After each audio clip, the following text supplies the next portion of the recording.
So we have 80% of the population, which is, I think, is a standard thing. And it's not just this country.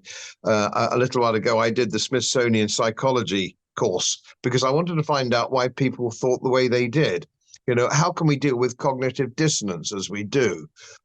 Why do people believe what they do? How can they be so intellectually lazy when even around them they can see that what they're being told by government isn't true? But I didn't understand this. I got nowhere, incidentally. I didn't learn the secret with my Smithsonian course. It was an interesting course, but it didn't give me any answers. So I think this is the problem. 80% of the population will always go with the flow. That's true of America. That's true of Europeans. Most people just will go with the flow. And they won't challenge. There's no school, there's no educational system that talks about critical thinking. They don't understand critical thinking or risk analysis. And of course, being the general manager of a life insurance company, risk analysis is part of what I do, an investment risk analysis. And the funny thing is, we all do risk analysis every day. And I live in rural Yorkshire. Risk analysis, do I overtake this tractor and trailer? Is there room? Can I see far enough? So on and so forth. And it's a risk analysis. And I say the risk is very low now, I can overtake. And we all do that all the time. We change our jobs. It's risk analysis. So people can do it. They do it in their private lives. But it seems if the government tells them to do something, they seem to abandon risk analysis or critical thinking. And nothing came clearer than that than COVID. We now have people were going up and having jabs in the arm with no question of knowing what was going on or how it worked or what the mortality statistics were. They watched the BBC and simply believe it and still do. People actually believe what they see and hear on the BBC. Now, to you and I, that's astonishing. It's astonishing that anybody would do that. But people do. Most people do. Otherwise, quite intelligent people. Friends of mine, you know, which I've given up arguing with, because you can't make an argument with people who are governed by emotive thinking. Most people base their thinking on emotion, not analysis. And there are few of us. So maybe there's no light at the end of the tunnel. All we can do is perhaps go off grid. Yeah, I was going to ask you about COVID, actually. I was going to ask you the question, do you feel like it kind of re-radicalized you, Godfrey? Because for me personally, that was what started this whole thing. That was what started me doing this podcast. And, you know, I've kind of left the UK. I'm now living in Mexico. And, you know, one of the big reasons for that as well was because of everything going on with COVID and because of the kind of, you know, restriction on freedom that was, you know, so prominent in the UK. I'm interested to know if you feel like this topic has kind of re-radicalized you in a way, you know, after Brexit, as the next thing for you to kind of, the next battle to fight, essentially. Yes, I think it did, actually, Johnny. I think it did. And when we had lockdown, which is quite against the British Constitution, you know, people think we don't have a constitution because it's not written like the American one, but we most certainly do. You know, we have the Bill of Rights, the Toleration Acts, habeas corpus, all these things that we have, common law, statute law, all these things were driven, the coach and horses was driven through. And that made me extremely angry when the government was telling us how many people we could have to a dinner party. You know, we could have 6 people. I was deliberately inviting an extra 2. And we have a small holding. We built a sort of mini pub in the yard. And we have a very small village. And the villagers came around every Friday night. They brought their own booze, and my wife put on bangers and mash or something, quite deliberately.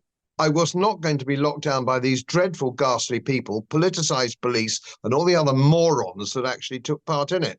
I took no part in lockdown at all. I did not have anything to do with it. I carried on with my life, as did my wife.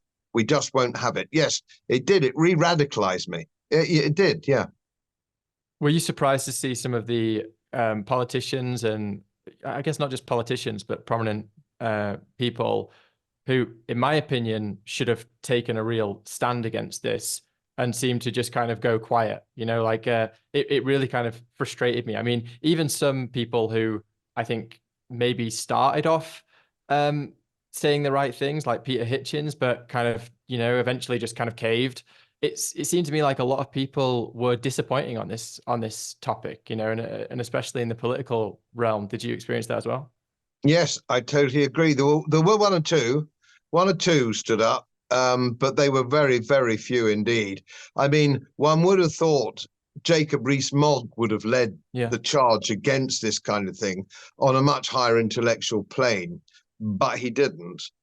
Nobody was prepared to go against it. And of course, what was interesting, and I think Neil Oliver particularly made this point, and I'm with him on this. Uh, and that is when you could see they were all on their wearing their masks for the photocall and all took them off immediately, and the fact that they were partying and having fun and doing all these things leads me to believe that they knew this was not a serious pandemic. Indeed, if it was a pandemic at all, they knew, as I knew, because I understand the interpretation of mortality actuarial statistics, that nobody was dying. You know, where were the bodies? Now, if you look at your history and you look at the great plagues of the 1300s and 1600s, they were piling up dead bodies in the streets. It was pretty much getting nastily similar in 1918 with the great Spanish flu. There were no dead bodies. Where were the dead bodies? The only dead bodies we're getting now are young people died suddenly. What a mystery. What could that be? Oh Lord, what a mystery that all is. All these young people, athletes and all the rest of it, dying on the sports fields of cardiac arrest or brain hemorrhages, all the rest of it. So no, nobody stood up against it, but quite clearly the political class didn't believe it themselves. They didn't believe it. So it was about a power grab. It was about power, political power, as a practice run for the globalists stuffing us into 15-minute cities and all the things that go with it. Maybe I don't know, perhaps, because it's now, as every week goes by, the fraud is being more exposed. The truth is coming out because you can't hide the truth. You can't hide the numbers anymore. That maybe people are beginning to start waking up with their critical thinking and risk analysis and so on and so forth. I have many friends who've had heart trouble, otherwise physically fit, and they still think that it's just an extraordinary coincidence. Some people you can't help. Some people just don't join the dots. But I think perhaps they will start to join the dots, and maybe their next fake pandemic, which they're already planning, not because I'm a conspiracy theorist, I'm a conspiracy and analyst. They're all quite up front of it. The WHO, Bill Gates, and all the rest of them have told us there will be another pandemic. They told us it's coming. Smirk, smirk, as they do when they're being interviewed. So it's not a conspiracy theory. That's what they're saying is going to happen. Whether or not people will line up now for compulsory medication, or call it what you like, I don't know. I think they're going to find it a bit more difficult this time. I think they will find it more difficult, but there is also a part of me that saw what happened during those years and people's ability to just not confront the truth, or to kind of, I guess, take on a narrative that was completely in contradiction to their own experience of the world.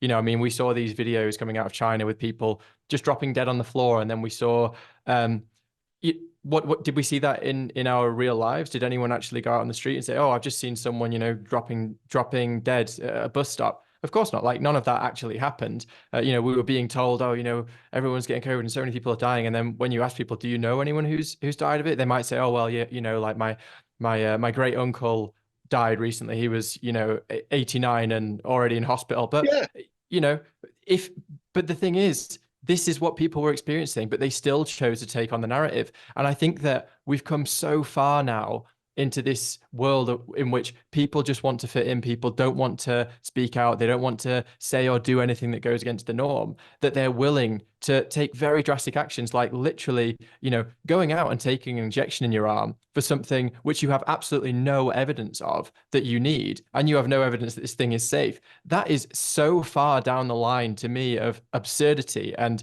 kind of a dangerous psychology to be adopting. I don't know where we go from there. So yes, although I agree with you, there will be more resistance for the next one. I suspect it still won't be that much because it's very easy during the times when, like right now, when everyone says, "Oh, well, COVID's all over, so next time I'm not gonna fall for it. I'm not gonna take the vaccine or take the thing." But when the thing happens and you've got it on the news every day and they're showing these, big red numbers on the screen, I think people will fall in line again. I'm just not convinced that many people have learned lessons. Some have, some will trickle over, but I still unfortunately have a lot of pessimism. But that doesn't mean I'm pessimistic more generally, because I actually think it doesn't take a majority of people to change things, to change the course of history. I think it takes a very, very kind of radicalized minority, which I think that we have. So I'm not too worried about the masses, but just interested to get your thoughts on that. Well, I read a biography last year of Joseph Goebbels, and it was absolutely quite fascinating. He was obviously an evil genius when it comes to propaganda. And we're watching that unfold itself now, certainly in Western society. So he said there are some golden rules on propaganda. First of all, you must not allow dissent. There can be no dissent, because if people get together in the pubs or the bars or whatever it is, and somebody's articulate and somebody's well informed, that dissent, people go, he's got a point, or I didn't think of that, or whatever it happens to be.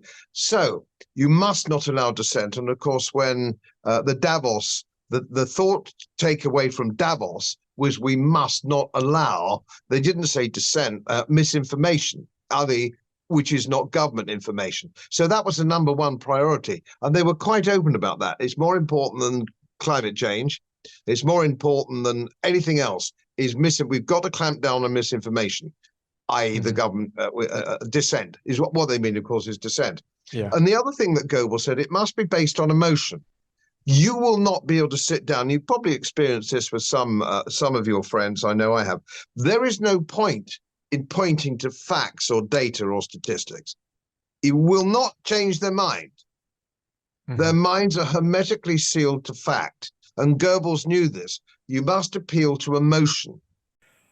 As most of you know, my work is very heavily independently research-based, and I get my information from all over the world. It would help if you press the subscribe button and the little bell next to it, because the more subscribers I have, the more likely it is that international independent research institutes will share their material with me. It's most helpful, and then of course I automatically share it with you. So, surprise, won't cost you anything. Thank you very much.